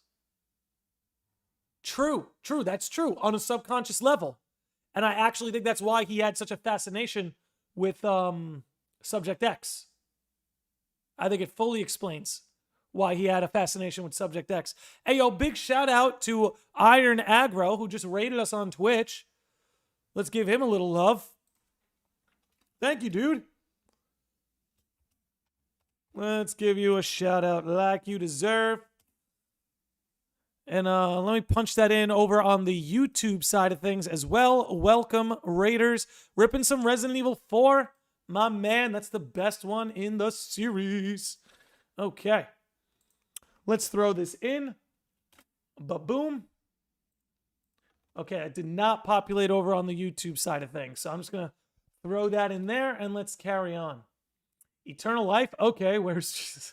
The Fabula Nova Crystallis influence belongs to the best things that ever happened to Kingdom Hearts. I think you mean one of the best. Yeah, and again, if we're going to be doing the whole Versus 13 thing, then it's quite obvious to me Fabula Nova Crystallis is going to play some kind of role. Sorry, but I never lose. Exactly. Yozora and Xehanort say that same line, by the way. Xehanort says to young Ericus in the chess match, "That's because I never lose." And when Yozora beats Sora, he says, "Sorry, but I don't lose." Can't ignore that. Do you think Yozora is stronger than Sora? Yes. Who do you think is the second cloaked figure in the Kingdom Hearts 4 trailer? I think it's either... It's either Sigurd. I think it's either Sigurd or Vanitas. That's what I'll say. Shibuya is in the background of young Xehanort's new artwork with the umbrella. Yeah, listen, I've been on the train for a long time that Xehanort's coming back. I think, look, it's either obvious or we're being misled. But I can't help but shake it. Let's see. Do you think Xehanort was the one who told him to save Sora, as he's needed Sora, might be a virus as well as a Keyblade wielder who was never meant to be a glitch in the Matrix? You know, it's interesting who told Yozora to save Sora.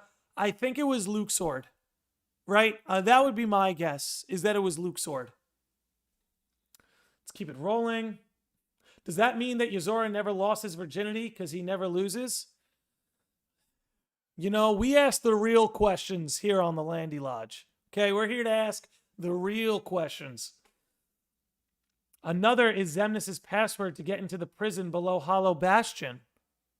Ooh. Huh. Radiant Guard. Hey, shut up. Radiant Garden. That's where all the, hold on. Radiant Garden, that's where Scold first appeared. That's where Subject X first appeared. Huh. I wonder if there's any connection there. I got to think about that a little bit more. Wildcat Diana says, I have a slight different opinion. I think that I don't lose is foreshadowing Yozora losing to the Master in a fight. What better way to show the Master's power than you setting up a character that is OP and then that character loses? Wildcat Diana, I would love that. I would absolutely love that. Seriously. If Yozora loses in a fight to the Master, you really paint how powerful the Master is with a move like that. However, I think Yozora and Riku are more likely to battle. Let's keep it going. Shibuya in the back. You got that one. Man, you guys are popping off. Let's see. Yeah, sorry for joking about the stroke thing, Landy. Don't worry about it, dude. You could joke about that. Don't worry about that. I take good care of my heart. Don't worry. Take good care of it. If we're going down this crystal stuff, I better see Sora team up with Lightning. You know, the FF13 crew is like made for Kingdom Hearts. They really are. Especially since like KH4 Sora looks like Hope. Man, we're already at an hour and a half. Guys, today's episode is flying away from me. Man, I got to research the Fabula Nova series stuff. It's really cool. Like, Nojima put his all into Fabula Nova Crystallis. I think Ava told Yozora. I like that one too. Okay, let's see. That would be interesting if the second cloaked figure is Vanitas, but it's really interesting if it's Sigurd. But makes sense since Nomura did say the narrator in the trailers is Sigurd. Yeah, Sigurd is our next big character, but like I can't help but think that Sigurd is like the new Zigbar, right? In the sense that like he's gonna be Sigurd, but then at one point he's just gonna reveal that he's somebody else, right? Because I don't know. I'll leave it at that. Do you think Luke Sword and Yozora will play a big role in Kingdom Hearts 4? Absolutely. 100%. And when Xemnas types in another, he uses that Japanese censor symbol, the quadratum symbol Master of Master uses in Kingdom Hearts. Wait, really? Really? Umbra, can you drop that in the Discord? Can you drop that in the Discord? Like that, the Japanese clip, that's a game changer. We are not being misled. Xehanort may have crossed over, but young Xehanort knows too much, and his Melody and Memory version knew exactly about unreality. Yeah, he's like, now I know exactly where your heart is. Your voice can't reach us. Now I know exactly where your heart is. Exactly.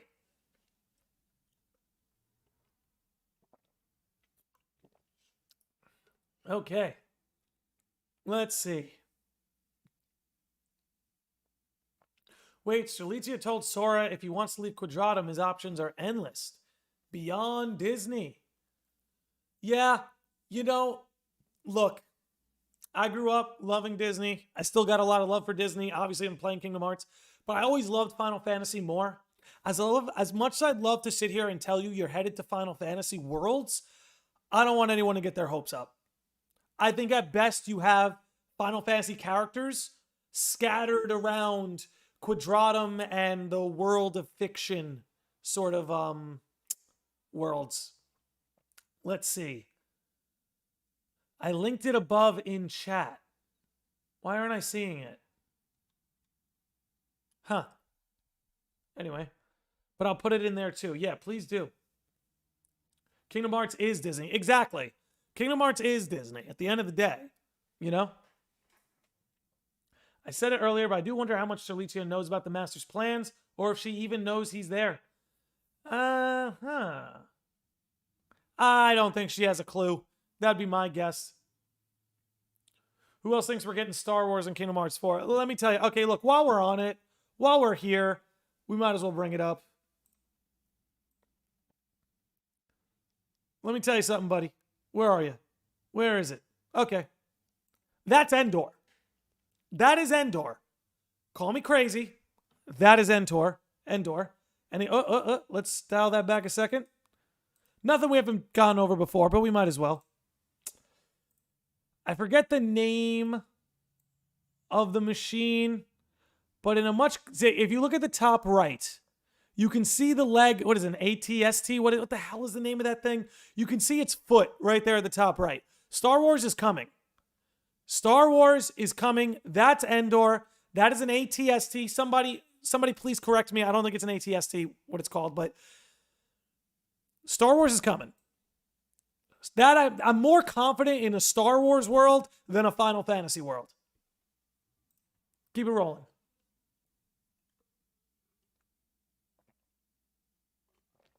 Game Changer says not the sequels, please. I'm with you. Everybody here is entitled to their opinion. ATST is right. I got to stop doubting myself. Thank you, Trousers. But, yeah, look, everyone can have their own opinion. I do not like the sequel trilogy. I just don't. You're allowed to like it. I don't judge you for liking it. I just don't like it.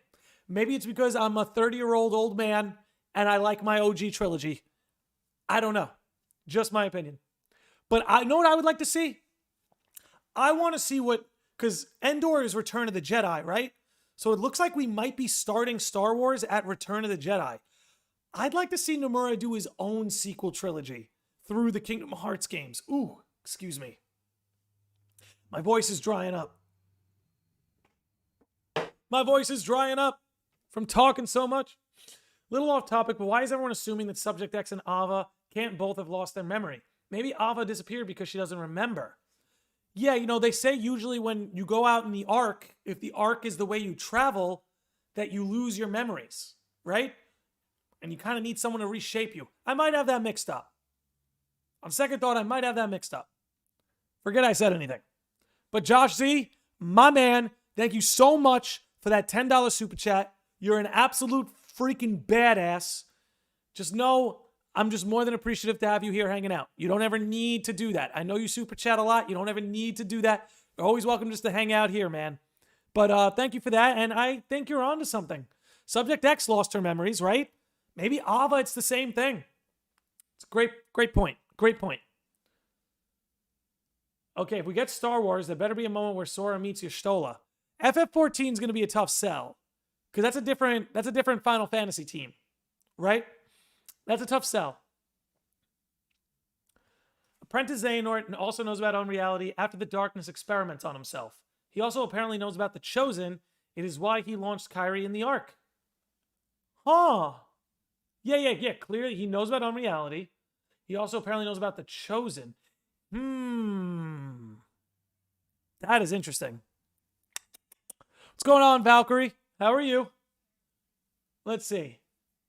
I must become a Star Wars fan. Watch the original trilogy. That's what I would say. I think the original trilogy is such a step above everything else, but that's just me. It only makes sense for it to be episode 6. Yeah, it's got to be. Yosuke says, I think Kingdom Hearts just needs better Disney character story integration. You know, you're never going to get what they did in Kingdom Hearts 1. You're never going to get that again. I thought Kingdom Hearts 3 did a good job because it was a lot of foreshadowing and symbolism. But I'd like to see them go a little bit further. See, you're right. It is an ATST. I got to stop doubting myself. Yosuke says, please no sequels. Amen, brother. Amen. OG Trilogy Supremacy. Yeah. I love you guys. Lenny Lodge, I put the scene in Discord. All right. When I catch up with chat, we're going to check that out. I'm going to admit, Rise of Skywalker was pretty goofy. Yeah, look, I'll say this. Like, I'm someone who I didn't like their... Look, they took a lot of risks. Okay. The problem with the sequel trilogy is there was just no consistency, right? In The Force Awakens, they played it super safe. And it was just like, okay. In The Last Jedi, they took a ton of risks. My personal tastes, those risks fell flat on their face. In Rise of Skywalker, they would have been better off committing to those risks instead of trying to correct them. Because they tried to correct the risks they took in The Last Jedi, to me, it just kind of ended up a mess. But anyway, a Final Fantasy world isn't necessary, but a couple characters sprinkled in Quadratum. Like, this is what I'm saying. You're so right, dude. Like, seeing Zack in Olympus is good enough for me. We didn't need a Midgar. You can put Zack in Olympus and it's cool. Let's see.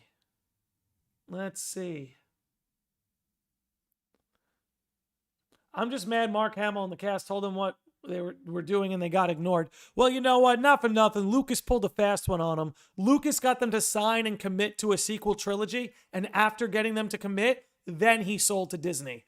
So I like George Lucas a lot, but that was a scummy move. That was a really scummy move. And I like Lucas. I think he's a cool dude. All right, let me pull up what Umbra dropped in the chat, because this would be kind of a game changer. Let's see.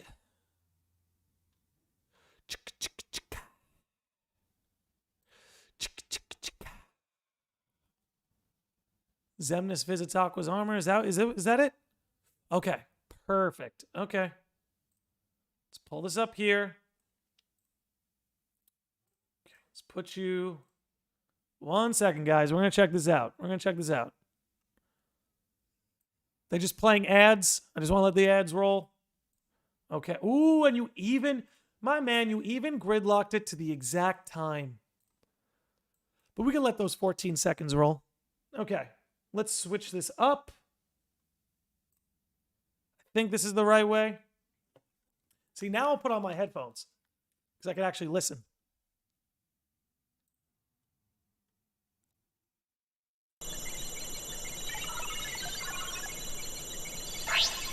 All right, here's Xemnas. Says, fuck your security cam. CD. Look at that CD. Bro, this should have been how the Kingdom Hearts 2 disc looked. That would have been sick. Okay, maybe I'm crazy. Little Easter egg. Doesn't that kind of look like the top of the Death Star? No image on screen? Okay, perfect. Let me fix that. Okay. There we go. Fixed. Doesn't this disc kind of look like the top of the Death Star? Anyway, let's check this out.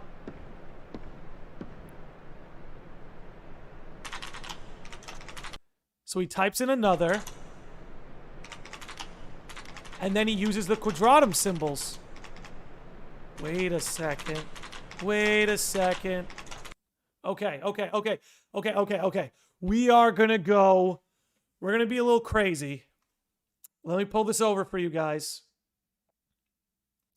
1, 2, 3, 4, 5, 6.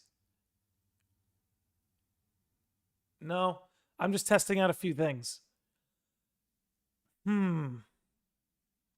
Why? The password is another, and then we have all the quadratum symbols. Are those the foretellers? Let's check it out. Luxu, Luxu. No, there's no Ava. No Ava. Let's try the dandelions. Streli. No. Okay, so it's not their names. At first, I thought these names were the apprentices, but names like Lee and Isa, yeah, they don't match up. Those names aren't their real names. Those are titles, though. That's a great point. That's a great point. We don't know their real names. Interesting. I'm not sure what this could be. I wanted to think that maybe this could be the names of the dandelions, or it could be the names of the foretellers, but it doesn't seem to match up. No way Nomura thought that way back. I'll maintain. Nomura made it clear he writes 2 games at a time, but I think his vision for Quadratum has been there since the beginning. I think his vision for Quadratum has been there since the beginning. I will hold to that. I will hold to that. It's the names of the apprentices. Lee and Isa were not considered apprentices. Yeah, you're right. You're right. Right? Ienzo. Ienzo.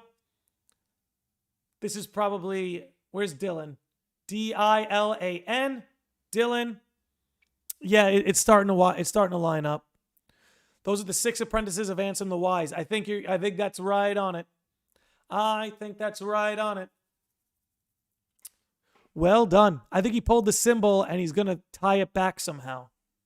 Well, here's the thing, guys. Here's the thing. Let's not forget. Oh, God, where was I going with this? Where was I going with this? One sec. One sec. There was a chat message that sparked me. 1 second. Okay. One sec. I think he pulled the symbol and he's going to tie it back somehow. That's what it is. Okay. So here's the thing, guys. Ansem the Wise. Here, we'll pull up this scene. 1 sec. Where are you? 1 sec. So Ansem the Wise, let's not forget, he saw something that made him terrified. When studying the subjects like Subject X, he saw something that terrified him to the point he wanted to cease all experimentation. Now, Ansem the Wise is a very scientific and curious guy. He must have seen something crazy, right? I think he saw something that either tied back to the age of fairy tales or he saw something that tied into the world of fiction. Which one it is, I don't know. Zack is close to the final world by appearing in Olympus, and if he is dead, yeah, that would make sense. Maybe Zack's in Quadratum because he's technically dead. Interesting. Also, this is simply the Japanese censor symbol, basically the equivalent of an asterisk. Yeah, that's what I remember going around when it first dropped, and people kind of lost their minds. Kind of crazy. The final boss area in Toy Box is Quadratum also. Yeah, we did touch on that earlier. But what's going on, Treehouse? How you doing, bro? Oh, boy. All right. Let's keep this going. I think Cloud and Sephiroth vanished into Quadratum after their fight in Kingdom Hearts 2. It'd be funny because maybe they killed each other. Right? I don't know. I mean, look. The best case you have for Final Fantasy characters being in Quadratum is the fact that the World Ends With You characters are most certainly coming back. And are most certainly probably in the world of fiction. You know what I'm saying? That's the best thing you have going for you. Quadratum is Latin for square, so I understand why a lot of people think you could see a lot of square characters walking around. So I could see it. I could see it. Have you seen the Joshua theory? What is the Joshua theory? Like, I've got my own thoughts about Joshua, but does somebody have like a concrete theory about him? Oh yeah, he's sus. He's sus, all right.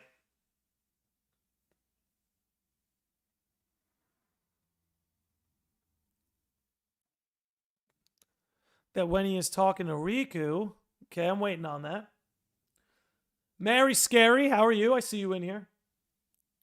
He talks about a friend with powerful dreams. Okay. Well, looks like, guys, Diana's cooking.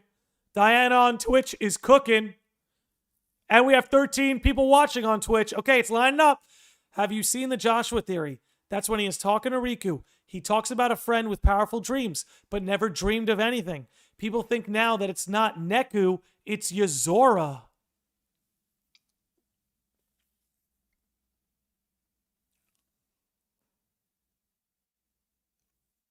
Prodigy made that theory. Okay. Prodigy's a good man. Prodigy's a good man. And a smart man. Wait a minute. If he's talking about Yozora, then Yozora has that dream. Let me know if Prodigy mentioned this in his video, but then Yozora has that dream about fighting Sora, and then maybe that explains why Luke Sword's like impressive. Is it not? As if Yozora just had his first dream ever or something. I don't know. Random thoughts, but thanks for sharing that. Okay. See, a Mary Scary Veteran Prodigy made a theory that Yozora is Joshua's friend. He might be right. He might be right. Okay. Well, just so you guys know, someone named Terra Slander Approved just followed us on Twitch. Thank you for that. Oh my God, I had the same idea. Another content creator stream of Dream Drop Distance. Yeah, you know, it seems to line up. All right. Namely, it must be unreality or fiction. Sounds like he's heard of it before. That's probably what he saw that terrified him. You know, this is the thing, man. The adults are keeping secrets from the kids. Like Yen Sid knew about unreality the whole time. So did Xehanort. They knew about it the whole time. And they only divulged that information once Sora, Riku, Kairi, and the rest of them knew. Interesting to think about. Want to know something that's said in the reports? Joshua has clairvoyance. That's canon in The World Ends With You. Let's get a textbook definition of clairvoyance, not only for myself, but the chat. The supposed power to see objects or events that cannot be perceived by the senses. Ooh. Well then. Again, making him all the more peculiar. Okay, open my chats back up. Poor Terra. Terra gets too much hate. Bruh, these kids aren't kids anymore. That's why they're learning the truth. Right, Addison? They ain't kids anymore. That's why they're learning the truth. They're becoming more self-aware. They're figuring out what's going on. It's getting nuts. Let's see. Another question is why Yozora always has one red eye. Whatever his powers are, they're always in use. He said that they aren't needed yet after the Remind fight. Yeah, and then you got to think about the fact that in the Remind Xehanort fight, the no-name Keyblade shifts from blue to red. Huh. How interesting.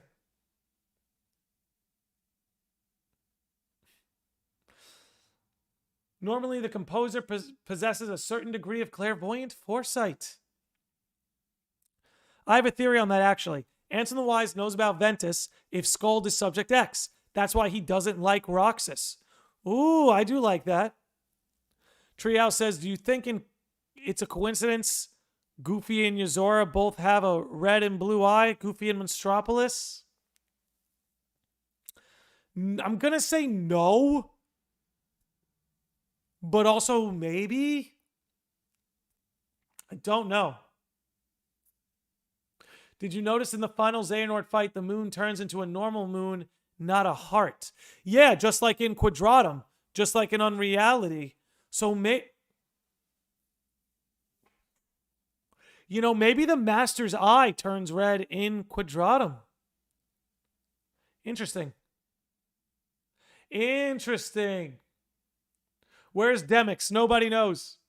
What's up, Aurelius? Thanks for hanging out. I relate to Terra in a few ways. Yeah, Terra is very relatable, I will say. People give him too much shit, but like when I was 17, I would believe anything too. Master literally put a box and heart over the moon. I'll never get over that. Yeah, I think he wants the merger. I think he wants the world merger, right? That's what I think. They're both there. It's wild. That's what I think it is, Umbra. That's what it is. I think the Master wants them together. He wants to... How do you defeat darkness, right? Maybe you transfer reality into a world just where it doesn't exist. Again, I've brought this up on a lot of episodes, but if you guys know any Naruto fans out there, I think Madara's plan and the Master of Masters plan are very similar. I'll leave it at that. What is it? Project Suki no Me. And for those who haven't seen, if you're not trying to be spoiled on Naruto, just mute the podcast for about 15 seconds. 3, 2, 1. He basically wants to create a world of dreams where there's no longer any suffering. Right? And we've seen that trope in a lot of different works of fiction. The idea of creating a suffering-free world, right? Persona 5 rings a bell, but it's like Persona 5 Royal rather. But it's like I could just see that here. I could just see that. So are we connecting Toy Box to Quadratum like Sora of Kingdom Hearts 4 is Yozora? You know, we did a good like hour and 40 minutes on like trying to trace exact connections between Toy Box and Quadratum. But as far as Sora being Yozora, I don't think they're necessarily the same person or one and the same, but I think it's possible only one can exist at a time, right? I think at one sky, one destiny. And that's why, you know, you have your, in reality, you have your final world, which looks like this, but then something changes along the way, and we have a sort of night sky as opposed to a day sky, right? And sort of this idea, there can only be one, right? Maybe only one can exist at a time. I don't know. Valkyrie says, Landy, I got a question for you. It's about Quadratum and the Master of Masters. Shoot away. Shoot away. But what else was I going to say about this? I was going to mention something else about this, which was pretty peculiar. One sky, one destiny. Again, the idea that only one of them could exist at a time, I don't know, because think about it. Here's a very fourth wall breaking thing, okay? One of the reasons Kingdom Hearts 3 took forever to come out was because Nomura was working on Versus 13. That's one of the reasons it took so long. Because he was like, I gotta finish Versus 13, and then I can make Kingdom Hearts 3. But as we know, he got pulled off the Versus 13 project. It got turned into Final Fantasy 15, and the suits at Square basically said, no, you're gonna go work on Kingdom Hearts. Sorry. Now, to me, I'm wondering if this is some sort of fourth wall representation of an internal struggle with Nomura about the fact that only one of these characters can be worked on as a time. Only one of these characters can exist at a time. You guys kind of know what I'm saying? You know what I mean? There are a few creators who have done videos on this. I thought about doing a video on this, but it would just be overkill at this point. But in a lot of ways, this battle is sort of like Nomura's internal struggle. You know, about how he wanted to make Versus 13 and Kingdom Hearts 3 was on hold. And then he got put off that team and onto Kingdom Hearts. Let's see. Exactly. And Addison Sanders, Nomura said, oh, I'll work on Kingdom Hearts. That's what I'm saying. It explains everything that we're seeing. It explains everything that we're seeing when you conceptualize it like that.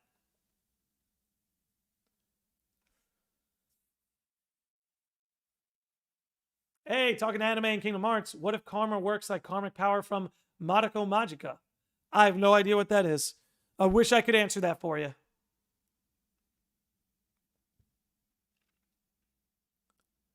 Yozora is basically the original Noctis. Even their eyes are the same. He's 100%. He's basically Noctis. He's basically Noctis. Let's just leave it at that.